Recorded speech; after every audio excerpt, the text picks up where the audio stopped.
Welcome back. This is Matthew chapter 26.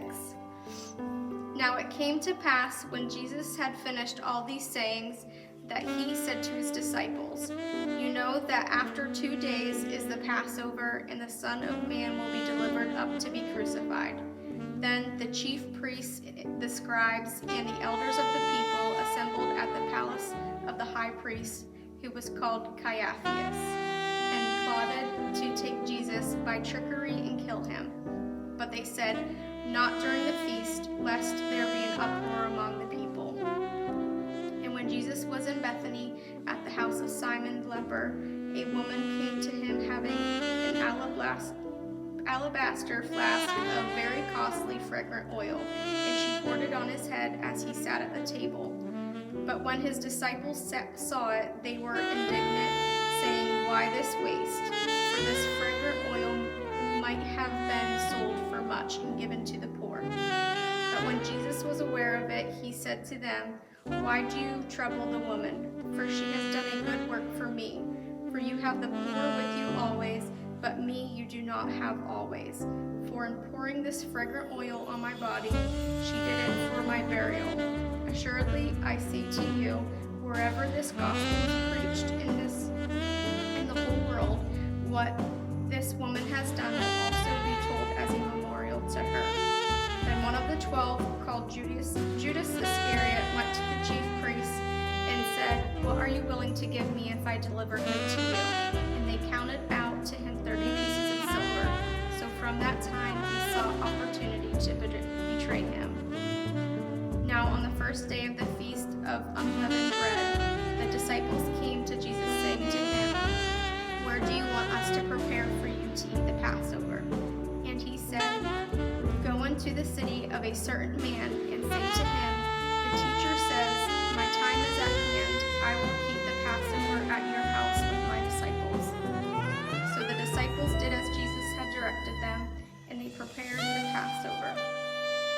When evening had come, he sat down with the 12. Now as they were eating, he said, "Assuredly, I say to you, one of you will betray me." And they were exceedingly sorrowful, and each of them began to say to him, "Lord, is it I?" He answered and said, "He who dipped his hand with me in the dish will betray me. The Son of Man indeed goes just as it is written of him, but woe to that man by whom the Son of Man is betrayed. It would have been good for that man if he had not been Lord." Then Judas, who was betraying him, answered and said, "Rabbi, is it I?" He said to him, "You have said it." And as they were eating, Jesus took bread, blessed and broke it, and gave it to the disciples and said, "Take, eat this. This is my body." Then he took the cup and gave thanks and gave it to them, saying, "Drink from it, all of you, for this is my blood of the new covenant, which is shed for many for the remission of sins. But I say to you, I will not drink of this fruit of the vine from now on until that day when I drink it new with you in my Father's kingdom." And when they had sung a hymn, they went out to the Mount of Olives.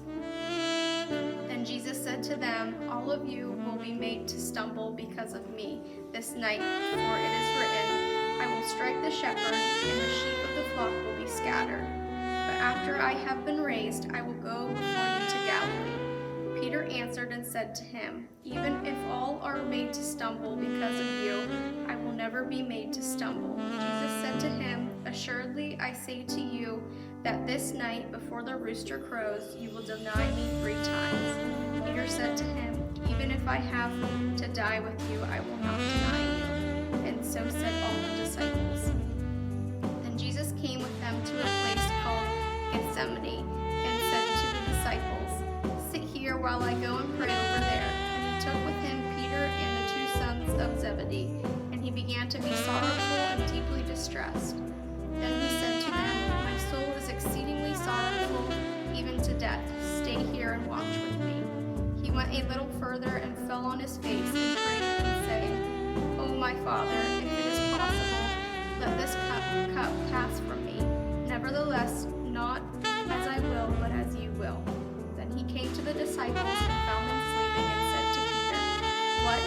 Could you not watch with me 1 hour? hour. Watch and pray, lest you enter into temptation. The spirit indeed is willing, but the flesh is weak." Again, a second time, he went away and prayed, saying, "O my Father, if this cup cannot pass away from me unless I drink it, your will be done." And he came and found them asleep again, for their eyes were heavy. So he left them, went away again, and prayed the third time, saying the same words. Then he came to his disciples and said to them, "Are you still sleeping and resting? Behold, the hour is at hand, and the Son of Man is getting betrayed into the hands of sinners. Rise, let us be going. See, my betrayer is at hand." And while he was still speaking, behold, Judas, one of the 12, with a great multitude, with swords and clubs, came from the chief priests and elders of the people. Now his betrayer had given them a sign, saying, "Whomever I kiss, he is the one, seize him." Immediately he went up to Jesus and said, "Greetings, Rabbi," and kissed him. But Jesus said to him, "Friend, why have you come?" Then they came and laid hands on Jesus and took him. And suddenly one of those who were with Jesus stretched out his hand and drew his sword, struck the servant of the high priest, and cut off his ear. But Jesus said to him, "Put your sword in its place, for all who take the sword will perish by the sword. Or do you think that I cannot now pray to my Father, and he will provide me with more than 12 legions of angels? How then could the scriptures be fulfilled that it must happen thus?" In that hour Jesus said to the multitudes, "Have you come out as against a robber with swords and clubs to take me? I sat daily with you, teaching in the temple, and you did not seize me. But all this was done that the scriptures of the prophets might be fulfilled." Then all the disciples forsook him and fled. And those who had laid hold of Jesus led him away to Caiaphas, the high priest, where the scribes and the elders were assembled. But Peter followed him at a distance to the high priest's courtyard, and he went in and sat with the servants to see the end. Now the chief priests, the elders, and all the council sought false testimony against Jesus to put him to death, but found none. Even though many false witnesses came forward, they found none. But at last 2 false witnesses came forward and said, "This fellow said, I am able to destroy the temple of God and to build it in 3 days." And the high priest arose and said it to him, "Do you answer nothing? What is it these men testify against you?" But Jesus kept silent. And the high priest answered and said to him, "I put you under oath by the living God. Tell us if you are the Christ and the Son of God." Jesus said to him, "It is as you said. Nevertheless, I say to you, hereafter you will see the Son of Man sitting at the right hand of the power and coming on the clouds of heaven." Then the high priest tore his clothes, saying, "He has spoken blasphemy. What further do you have of witnesses? Look, now you have heard his blasphemy. What do you think?" They answered and said, "He is deserving of death." Then they spat in his face and beat him, and others struck him with the palms of their hands, saying, "Prophesy to us, Christ, who is the one who struck you?" Now Peter sat outside in the courtyard, and a servant girl came to him, saying, "You were with Jesus of Galilee." But he denied it before them all, saying, "I do not know what you are saying." And when he had gone out to the gateway, another girl saw him and said to those who were there, "This fellow also was with Jesus of Nazareth." But again he denied with an oath, "I do not know the man."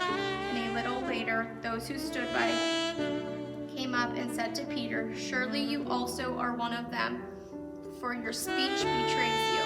But he began to curse and swear, saying, "I do not know the man." Immediately a rooster crowed, and Peter remembered the word of Jesus, who had said to him, "Before the rooster crows, you will deny me 3 times." So he went out and wept bitterly. Remember, Jesus loves you, we love you, and you're awesome.